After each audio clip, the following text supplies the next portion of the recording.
long. Oh, no, this is an off-the-cuff thing you can do, you don't have to think about it. But some information might be important and interesting statistically too, yeah, is that 41% of the UK public said they would vote. That's down 7% last year, 10% down from the year before that when it was 58%. So, like, really, what is happening in politics? Why is it that the political class and the political debate seems to be causing so much tension, friction and confusion? What's going on? Let's have a look at UK politics. Let's have a look at the official leader of the opposition, Ed Miliband, midway through a rebranding exercise on, I think, a BBC interview. Let's check it. Why are you doing so spectacularly badly? We're in a country where people, I don't think, are feeling that the recovery is working for them, that the country's working for them, but they're deeply sceptical about mainstream politics and whether it can solve the problems. But my job and what I'm going to do is go out and fight for what I believe in. As I did today at Harlow, as I'm going to do over the next 6 months. Because look, I passionately believe we can change Britain. I passionately believe in changing Britain. I like him, Miliband. I think he seems like he might be nice. But like, you know, when people sort of really exhibit the signs of coaching, people like passion. My argument has been, or like my personal feeling, it's not an argument, I'm not built an argument, I'm just a man with a mouth and some feelings, is that you lot don't seem like you're nothing to do with us, right? And it seems to resonate with a lot of people. It says here 23% of our population here in our country says that they're satisfied with the way the MPs are doing their jobs, and only 18% of people trust politicians. So, like, why have we got this feeling that we're in a mandatory and static political situation? Oh, well, only 18% of people trust politicians. If only there was something that could be done. But we signed that deal with God, didn't we? That we can never ever change anything, so we'll just have to put up with it quietly. I passionately believe in changing Britain. It's why I stood for the leadership. We've got to be a country that works for ordinary people again, and that's what I'm going to go out and fight for. Fight, passion, ordinary. Ed Miliband's in trouble, like, because he doesn't have the skill set, I think, required in contemporary politics, because politics was tainted by Bill Clinton, Barack Obama, Tony Blair, people that were wicked on camera, people that have got a little bit of chat.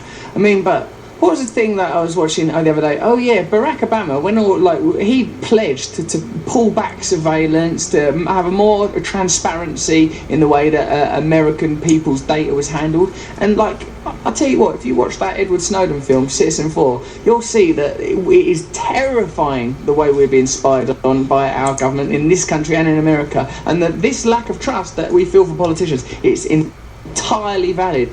Don't trust them. They're literally spying on us. They're literally in league with telecommunication companies, stealing data on us, so that at any point in the future they can go, "You sent a text the other day about boobies. You're in a lot of trouble." Now, the ratings now of the Labour Party are the same as Gordon Brown when he got kicked out in 2010. We're going to fight for what we believe in. We're going to focus on the needs of the country. We're not going to look inwards as a party, because frankly, that will be unforgivable. It will be unforgivable to the people that we came into politics to represent, that we stand for, and that I'm determined to fight for. I'd like to know, like, who the companies are that do the research for them and go, right, people like it when you talk about fighting, passion, and they like emotional language, like unforgivable. Do you remember in the Scottish referendum when David Cameron's going, "This is like a painful, bloody divorce"? I would be heartbroken. The other morning, my dick...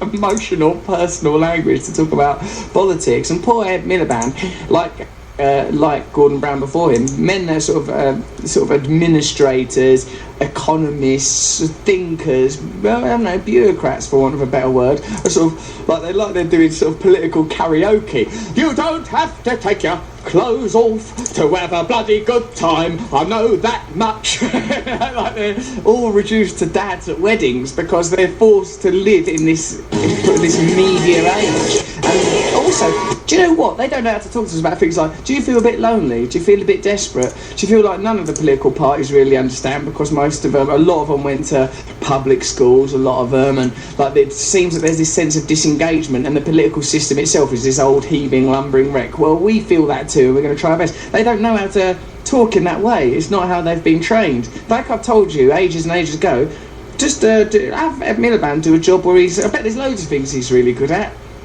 Get him to do them. In the latest poll, 73% of people say they can't see you as Prime Minister.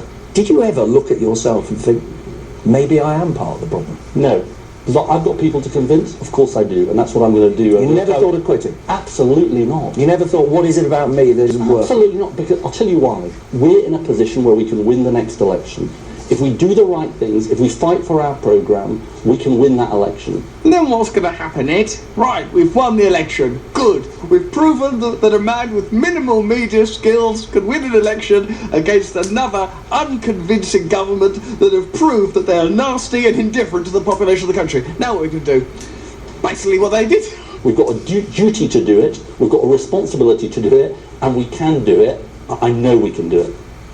What thing about you and your performance would you change? You've got to blame the media as well for framing it in that way. Why are the BBC not asking him relevant questions? This is the British Broadcasting Corporation. People don't like you, Sonny Jim. You hold your mouth in an odd way, like you've just eaten a sour jelly tot.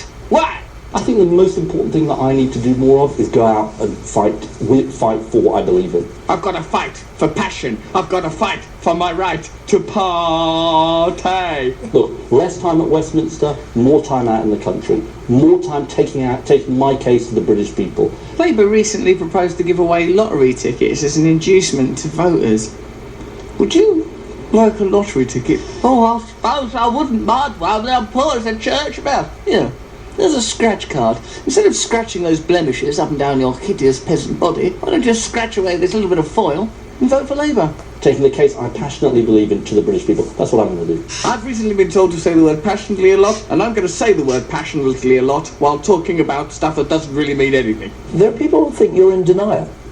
They'll say you've been saying this for 4 years. If only people hear me more, people will want Ed Miliband as Prime Minister. But at the moment, they're not. Your ratings are lower than Nick Clegg's. Well, you're worse than Nick Clegg. Have you got any idea how unpopular? I held a puppet up in front of my child yesterday, next to a photograph of you, and my child was sick on the photograph of you, and it kissed the puppet. How does that make you feel? The taxi driver who brought me here said, if Ed Miliband rescued a man from a burning building, you lot would tell him off for not putting out the fire. I spoke to a taxi driver this morning. That's the closest I get to real life. And he said something that makes me sound pithy and normal. Would you care to laugh now? I'm not in the whinging business. Look, this job is a tough job, but it should be a tough job. It's an audition to be the Prime Minister of the country. It's not an audition. No, you've misunderstood. Tonight, Simon, Louis, one out of Spice Girls, I'm going to be trying to act a bit more like her. A Prime Minister. Passion, turn to the left. Passion, turn to the right. Ooh. You look in the mirror in the morning. You see a Prime Minister? Absolutely. I see someone who will fight for people, who will wake up every morning and think, how do we change this country? Here's a point worth making in an article from Martin Wilding, who's given us these statistics. He's on HuffPost. He says, democracy means government by the many. Britain is governed by the few. That's oligarchy. There's no need in the modern age to put a man on a horse and send him to London to sit in Parliament. Technology makes it simple for ordinary people to participate in government where they live. So, we could have more forms of direct democracy. There are alternative systems available, but look how much resistance there are to sort of modest reforms like proportional representation. People like keeping things this way. Whether it's Labour or whether it's Conservatives, they have more in common with each other than they have with any of us. They have to be taught to sound like normal people. They have to go and have a lesson to go and sound normal. Passion, fighting, auditioning on X Factor for Prime Minister of Britain. So that's why politics is being attacked. That's why nobody's interested in voting. As long as journalists and political figures have to practice and drag up taxi anecdotes to pretend to be normal. I've got a taxi driver. I use the word passion. Then we are going to be disengaged. We are going to be disillusioned. Just particularly when we know that alternatives are possible, when there are fathomless, countless different ideas, different ways for systems to be run. And I'll tell you what, it's a very open political debate. When, for example, I've got involved in the political debate recently, and I have never felt more welcomed and loved. My opinions greeted with open arms. People being broad-minded and open about my books, not attacking superficial things, not excluding information that's inconvenient to them and ignoring all of the ideas in there and attacking them on a personal level. Get involved in the political debate. You'll find it's a very open forum where everyone's welcome and they definitely haven't got something to hide. True news, subscribe here. So that's Russell Brand. and I'm sure pretty much everything that you heard there you can definitely agree with. I know that I can, and so that was just that's my dog, one of my dogs. Sorry about that, guys. But yeah, I thought that was a really great breakdown of some truth, if you will. So, and then I came across another one that was really kind of, again, just another example of how myself and other people that I know were just kind of thinking when all of this stuff was going on, and how it's like, man, you know, if this is the most important thing that's going on in the news right now, then, you know, there's we must be in really good shape, you know, as a nation, if this is what qualifies as news. So, you know what I'm talking about in a second here. Now has got an arse. Let's look at it, let's learn about it, let's study it. Arse. Let's look at it, let's choose it. Kim Kardashian, a human female, has got an arse. Let's look at it, let's learn about it, let's study it, let's lose ourselves in arse. Kim Kardashian West's booty is about to break the internet. The E-star is famous for her curves, and fans are getting an eyeful of her incredible backside on the cover of Paper magazine. It's interesting that the magazine itself is called Paper, that it's reduced itself to the substance of which it's made. Kim is oiled up, wearing nothing but satin gloves and a set of pearls. With her hair pulled up, it's all about that beautiful bum.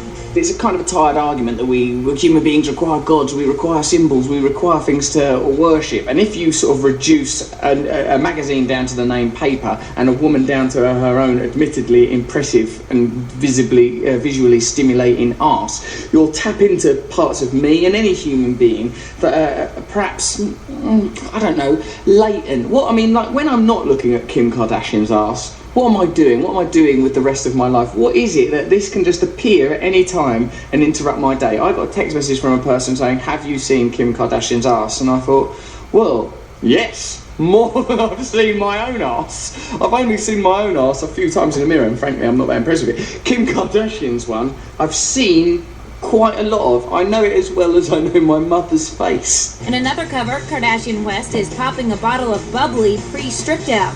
The 34-year-old dons a super glam strapless black dress while balancing a champagne glass on her butt. How do we want to approach it? Do we want to approach this from the angle of this is misogynistic, to present a woman as a sex object, even though she is obviously complicit in that? Are we arguing that Kim Kardashian's not in a position to be complicit in her own objectification, like she doesn't understand it? This rich, wealthy woman from a rich, wealthy, respectable family who came to public prominence in a sex tape, does she understand it? In the second image, there's a sort of a champagne bottle is being used to sort of to mimic ejaculation. Is our love of champagne because of that moment? I mean, where we get into quite quickly is the world of archetypes. What inherently about Kim Kardashian's arse is so interesting? Kim Kardashian has the most famous booty in the world, and now it's about to get a little bigger. It seems worse when English people do that. Kim Kardashian has the most famous booty in the world. Monty Bird. Look at your arse, Smithers. As the reality TV stars Pert Derriere is gracing the front cover of Paper magazine.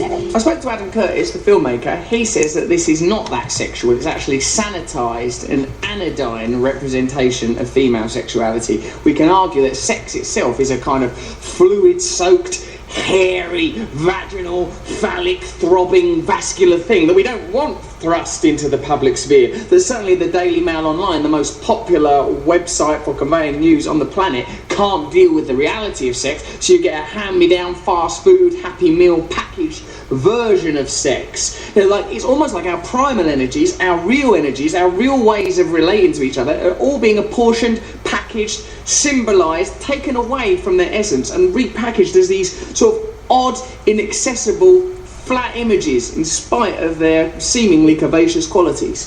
Kim K took to Instagram to give her fans a not-so-sneak peek of the winter issue, which shows the 34-year-old oiled up and dressed in a barely there Audrey Hepburn style. Are we part of the problem, even by commentating on it? Well, I don't know. Perhaps, yes, we don't know. We are part of the problem, perhaps. Because people will go, no, it's nothing. It's just her arse. It's just her arse. Is it natural that a woman's arse, for no reason at all, dominates our international conversation, that's not nothing. Whatever it is, it's not nothing. The mum of one also showed that there is no end to her talents, as she even managed to balance a champagne glass on those peachy assets. Peachy assets. It's so weird because